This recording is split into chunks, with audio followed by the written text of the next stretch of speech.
Johnson here. Welcome to the Weekend Zone. I'm here with the Fumble's finest, Miss Denise Jones. Thank you, thank you.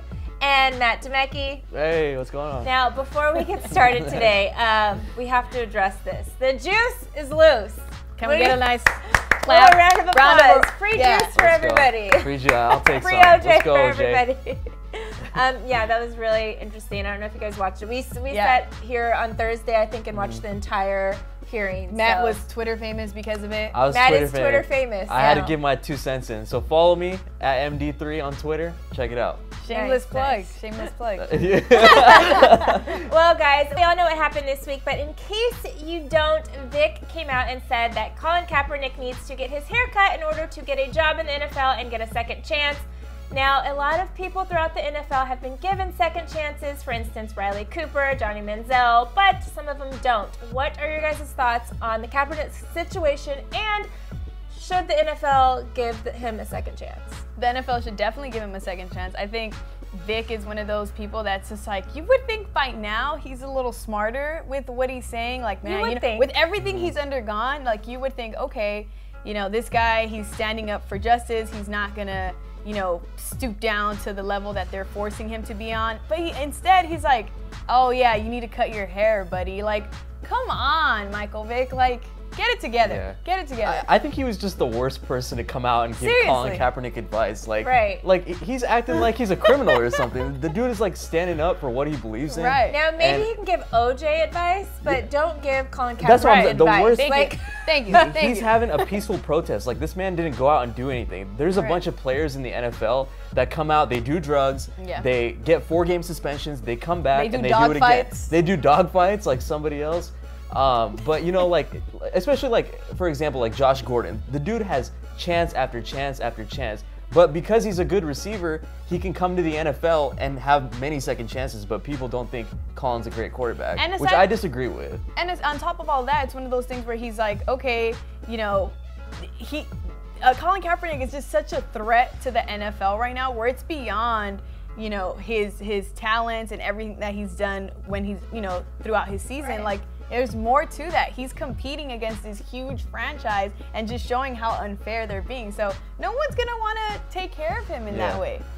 I'm just really sad, and obviously I mentioned earlier Riley Cooper and Johnny Manziel. I don't want to make this a race thing, but does race have something to do with it, you think? Especially considering Michael Vick saying that he needs to cut his hair. Did someone tell Riley Cooper to cut his long hair when he said what he did? Like, why? I don't know. I feel like what Michael Vick said kind of turned it more into a race thing. Yeah, he did. I think he was the problem that turned into a race thing. I don't think this issue is a whole race thing because, like I said, like Josh Gordon, I mean, he's black. Like, he gets second chances in the league because he's a good receiver. But yeah, I mean, what Michael Vick did. I want to say with Josh Gordon though is, I mean, he drinks alcohol and then occasionally smokes weed. I don't think he did anything terribly wrong either. But in that case. Neither has Kaepernick, and he doesn't have a job. So I know that, but I'm saying, like, him getting second chances, I don't think, if he would have done something like something crazy, I think it might have been different. But I think it is a race thing though, because what he's standing up for is the injustice that's going on not only in the NFL but in you know, colored communities. So it is an absolute race thing. But I agree with you. Michael Vick was completely ignorant and turned it into more of a racing in a negative way than it really should have been. Yeah, exactly. And with the whole like something crazy, I mean, Greg Hardy, he had a domestic violence case that everybody knew he was accused of, and he still got to play for the Dallas Cowboys. Like, he was starting every game because he was a good player. So I mean, I just think that whole Colin Kaepernick thing is kind of crazy. He should have a job by right now. He should. So. I think I think he is a good quarterback. He's a great. Great numbers last year. Great numbers last year. So I honestly don't know what it is. I have no way to like pinpoint this. And what bothers me with the NFL is they're not consistent. Whatever they have, when they have rules and stuff or whatever they have, they're not consistent on breaking down, like, okay, if you do this, you're done. If you do this, you're still on the team. You know, they don't have like ways of being consistent, and I think that's what the biggest problem with the NFL is it's all over the board all the time. This guy gets a chance.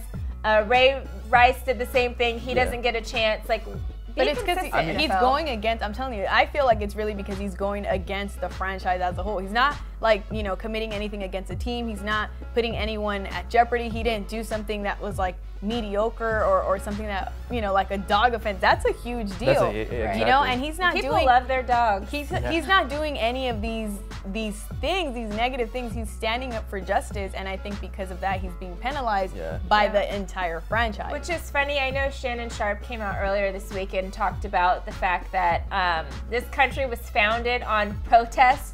So it's weird that somebody who's protesting silently and peacefully is having to deal with this much scrutiny. So, well, let's move on. We are actually going to be playing another game this week. It is called Bull or Cool.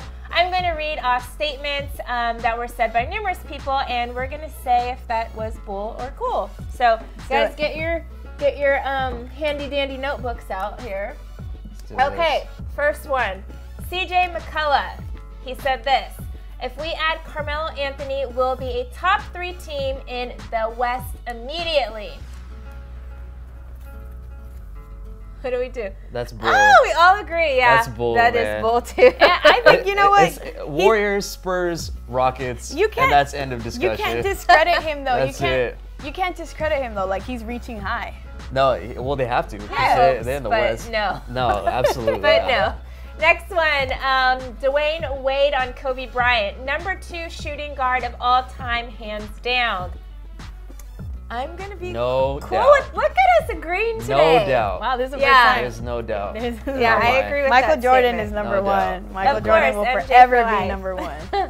Okay, next one, Joel Embiid on his 2K rating.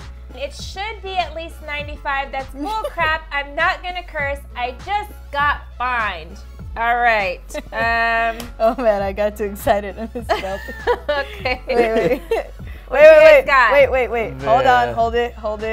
You guys, we are like on one today. We are all agreeing. I freaking love this. Can we argue? Can we talk about the fact that he's fighting about 2K? Oh man, this dude's a 95. You know, Kyrie's not even a 90. I know. He's barely a 90. Joel, that was very ambitious of you. Chill. You ain't all that, bro. You ain't all that. Okay, next one. Jalen Rose on LeBron. I think he's as good as gone. And you guys don't judge my handwriting. I have horrible handwriting. I think that's cool. Cool. I think that's cool too. Sure. Yeah, I think LeBron is pretty much going to be out of there. He's gone. He's gone next year. Yeah. All right, and final one. Magic Johnson on the Lakers. With my 2 Lakers fans here. The Lakers are back. I had to write that in big because they're back. They're gonna make the 8th seed next year. I already knew you guys were gonna say cool. Hey, they're coming back next year. I'm telling you. They are. 8th seed in the West. See, the next 5 years, I feel. The next 5 years for sure. Yeah, we shall see. Well, honestly, we have to get out of here now. I want to know, besides what we talked about today, what you guys think OJ should do now that he's kind of free. He's on parole. He's supposed to get out before October 1st. We'll find out soon, but what should OJ do? What do you guys think of the Colin Kaepernick situation? And give us your bull and cool on all the things we mentioned today. And we will see you guys next weekend. Bye-bye.